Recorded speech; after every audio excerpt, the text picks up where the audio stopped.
Halo teman-teman, hari ini kita akan membahas satu perusahaan yang bergerak di bidang logistik. Ini perusahaan yang di-request oleh teman-teman ya. Dan mengejutkannya, mereka ini udah arah sampai 2 hari loh berturut-turut. Kita lihat pergerakannya di sini overview. Di 1 minggu yang lalu deh, nggak usah jauh-jauh. Ini pergerakannya sangat drastis ya. Dari harga Rp108, sekarang harganya udah Rp256. Setelah arah 2 hari berturut-turut. Tetapi dari dulu sih saham ini memang pergerakannya sangat liar. Karena waktu IPO mereka harganya kan harga IPO-nya Rp202. Tapi waktu IPO mereka naik terus.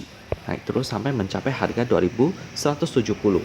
Itu berarti meningkat sampai 10 kali lipat harganya ya.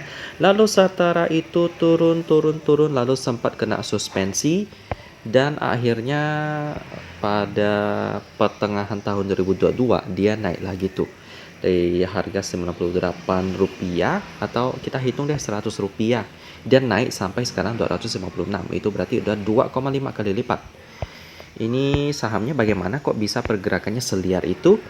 Kalau saya lihat-lihat sih juga sebenarnya ini saham gorengan sih, karena fundamentalnya nggak menarik tapi harga sahamnya liar banget, digoreng terus-menerus. Seperti apakah mereka? Kita akan bahas sama-sama perusahaan yang satu ini, yakni Krida Jaringan Nusantara Tbk dengan kode emiten KJEN, atau kita panggil aja Kajen. Dari sejarahnya terlebih dahulu, mereka dibentuk itu masih baru-baru juga ya. Tepatnya pada tahun 98 kalau kita lihat di sini. Sejak tahun 98, Krida Jaringan Nusantara telah dipercaya menjadi mitra korporat pengiriman dokumen ke berbagai wilayah di Indonesia dengan jaringan distribusi yang tersebar luas ya. Yap, namanya tadi Krida Jaringan Nusantara Tbk. Kajen. Dengan jaringan distribusi yang tersebar luas telah melayani pengiriman dokumen ke berbagai jenis industri seperti perbankan, asuransi, dan operator telekomunikasi. Keamanan informasi dan akurasi pengiriman pun menjadi fokus utama KJN ya. Unik banget logistik mereka. Bukan seperti SMDR yang mungkin mengirim kontainer, komoditas-komoditas, tetapi Kajen ini fokus ke bidang seperti surat-surat dan dokumen. Jadi bisa dibilang ini sebenarnya komoditas yang cukup kecil tapi membutuhkan keamanan yang kuat. Karena dalam satu kertas itu memiliki data-data yang sangat penting yang harus dikirimkan. Jadi keamanannya paling harus ketat. Berbeda dengan kontainer yang mungkin memang harus aman juga. Tapi keamanan mereka itu berbeda dengan dokumen. Fiturnya juga berbeda. Kini, KJN melebarkan sayap dengan meluncurkan layanan ekspres pengiriman dokumen dan paket serta jasa pindahan se-Jabodetabek. Didukung fitur teknologi terkini dan tetap berkomitmen pada keamanan serta akurasi pengiriman. KJN atau Kajen ini siap menjadi mitra logistik dengan layanan dan jangkauan baru yang lebih luas dan beragam untuk seluruh masyarakat Indonesia. Ya, untuk layanan mereka kita bisa lihat di sini ya, shipping, tracking, service, dan lain-lain. Ini. Yap, jadi sederhana aja sih bisnis mereka. Mereka juga perusahaan yang masih baru dan masih cukup kecil sih, di mana ekuitas mereka Rp61,95 miliar. Belum sampai Rp100 miliar. Jadi ya masih kecil banget. Jadi potensinya juga untuk prospeknya sih bergerak di bidang logistik ya saya bisa katakan aman ya, tapi mereka bergerak di bidang dokumen. Untuk bisnis bidang dokumen sih tergantung kebutuhan ya. Saya jarang sih melakukan transaksi pengiriman dokumen. Paling kalau untuk pengurusan visa, pengurusan apa, itu baru ada pengiriman dokumen. Dan itu pun saya jarang pakai Kajen. Nggak pernah malahan. Saya biasanya pakai kayak misalnya JNE, JNT untuk pengiriman sampai ke Jakarta dari Singkawang. Nah, itu pakai mereka. Tapi kalau Kajen ini saya jarang pakai. Untuk prospeknya sih tergantung pasarnya ya.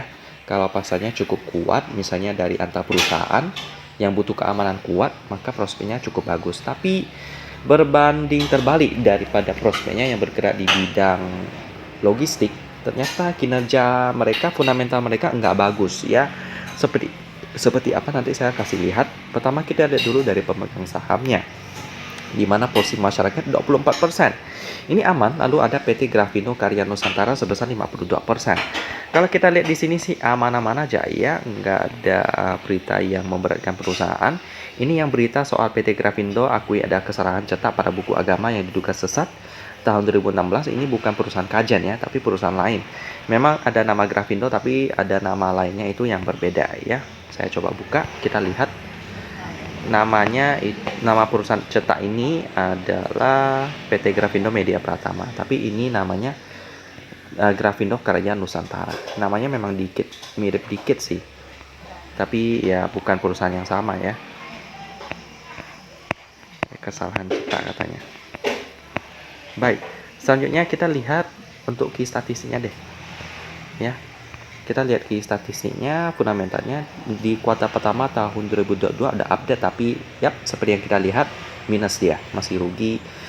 Dengan profit pasti minus, PR-nya juga minus, lalu margin juga pasti minus. Quick ratio-nya bagus sih, 299%. Ini berarti ini perusahaan yang jarang berhutang, hutangnya pun dikit.